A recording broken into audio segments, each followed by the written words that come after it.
Guys, ito yung update natin sa ating dalawang pulit na naswap sa ating hashtag. So yan, dito ko sila nilagay sa isang breeding pen para makakaykay at ma-exercise yung kanilang paa.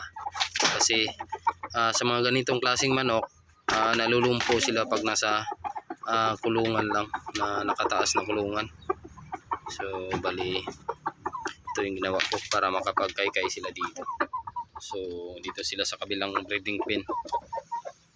So walang roster kasi hindi pa to ready to lay guys.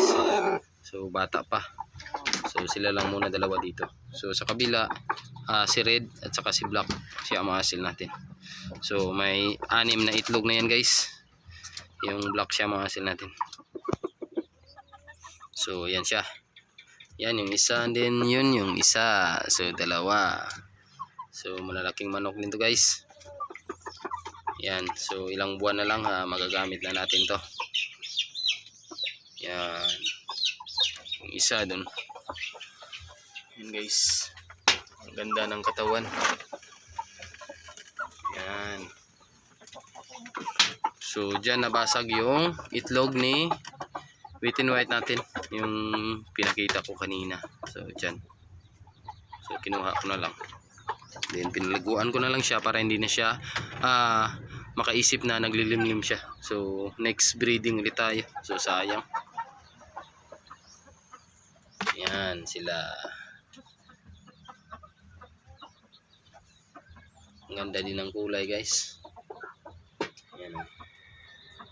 Yan yung isa sa taas. So yan silang dalawa. Yan. So tapos na silang kumain pero may natira pa guys. Yan o.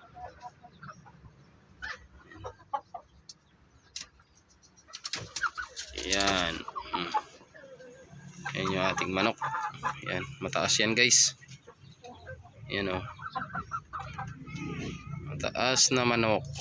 Yan. Dalawa na sila. Yan. So yan na sila guys. Silang dalawa. So yan yung ating magiging materialis sa susunod na araw pag nag-uumpisa na itong mga itlog. Yan. Ipaunat-unat pa siya guys oh. Ayan yung update sa ating naswap na manok. So yan. Yan guys. So doon na siya sa taas. So yan. So yun lang guys for today's vlog, at maraming salamat sa patuloy na sumusuporta dito sa aking munting channel. So next vlog na lang yung shoutout kasi hindi ko nalista. So yun lang, at God bless to everyone.